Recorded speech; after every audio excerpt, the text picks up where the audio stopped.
There we go. Okay, what we have here is a piece of really manky, nasty, cheapo veg tan. And you can see that this would be a really tough edge to do. This one's a little bit better, but the back is really pretty gruesome. So what we're gonna do, I'm gonna try and actually do the back here. That may or may not come out right because I'm working under a liability here. I'm not my own shop. I'm trying to get this with tools that I'm not truly familiar with, but it'll work.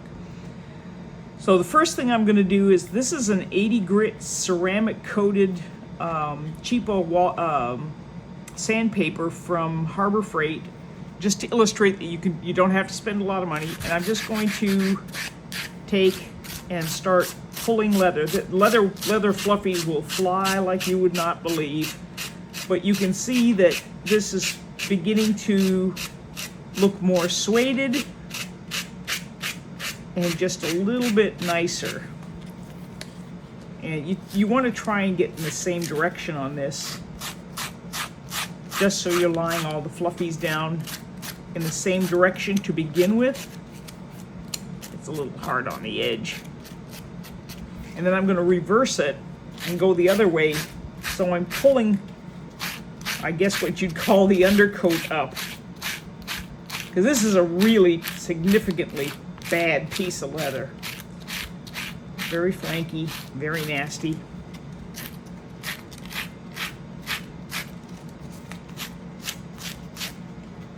And then I'm going to go back, do it again the other way. Each layer is going to slough off a little bit more and make it just a little bit nicer. This is the part that's going to take the longest, because obviously this is a really crummy piece of leather. You can see it all coming off on me. One more time like this.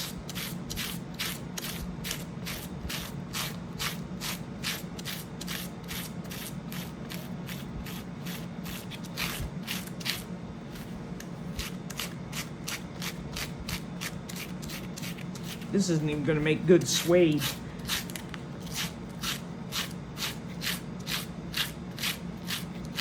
Okay.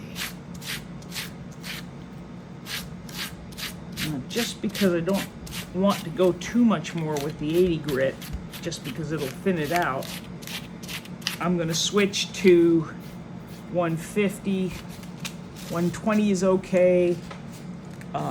It's just a little less coarse. This is 150, and I'm gonna do the same thing. This also works a little bit better if you've glued this to a paint stick or something like that. I would be doing this with power at home, just because this wears out your elbows pretty quick if you've got a bunch of stuff to do, or a really shabby piece of leather like I have here. Okay.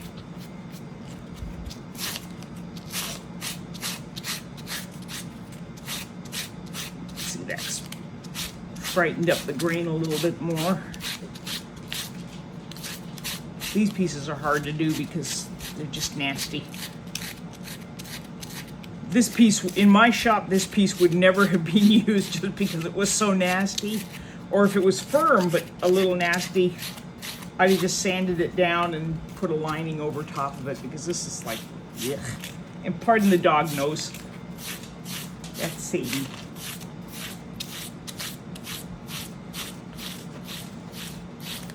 She's supervising. She is supervising. She's a good supervisor. You can see that's kind of sort of coming along. Okay, now we're going to get pretty serious. I'm going to wet this, and this is nasty. I'm going to do about 10 little sorts. And I want to get this, pardon me, let me go back to the 150 here. Just to smooth that out.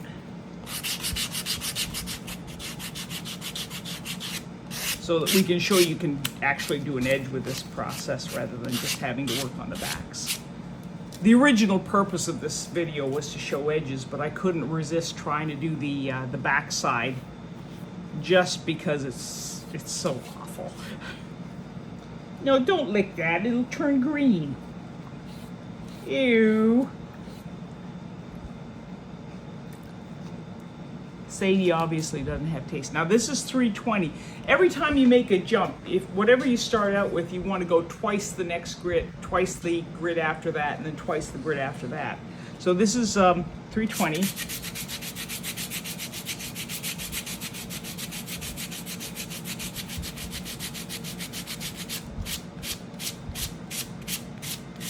You can see that that's beginning to burnish out.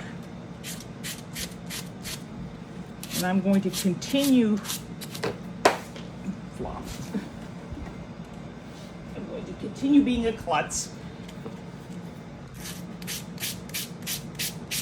You can see those fibers are beginning to lay down. Turn it around.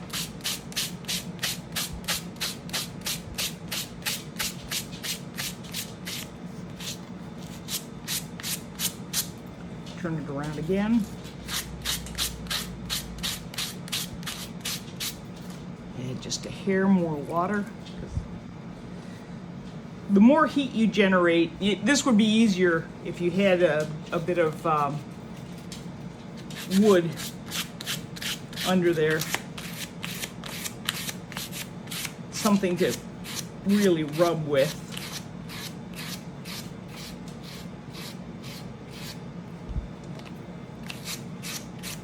Man, this is a nasty piece of leather.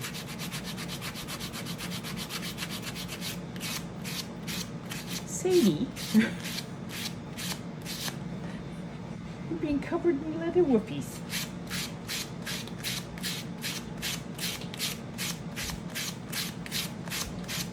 Okay, this part is laying down pretty nicely. This is just, ugh.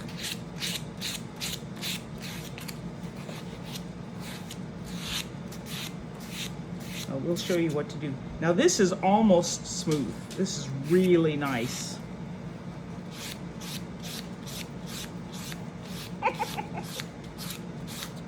And this is exceptionally nice. Just making sure you're clean. Yeah. So now I'm going to come back. I'm not going to worry about this side. We're going to do something else to that side. And I'm just going to come back.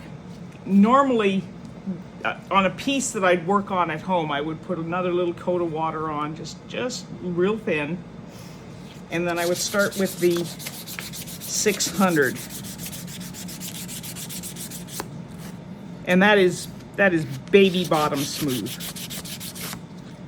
You can just, I don't know if you can catch that, but that's really, really smooth. And you're getting a little bit of a burnish. Same thing on this side.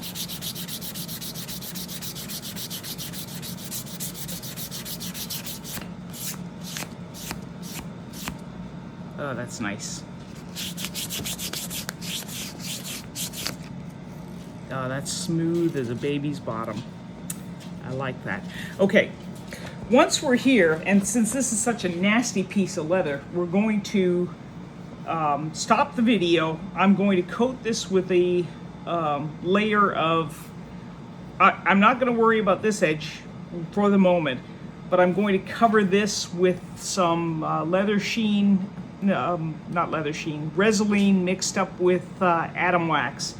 The ratio I normally use is 1 part Atom Wax to 2 parts of the Resolene, and that gives you a fairly good mixture that will give you some shine, give you some hardness to the edge, and hold up very well over time. So we're going to, because this is a little wet, we're going to let that dry, and then we're going to come back. So see you in a few.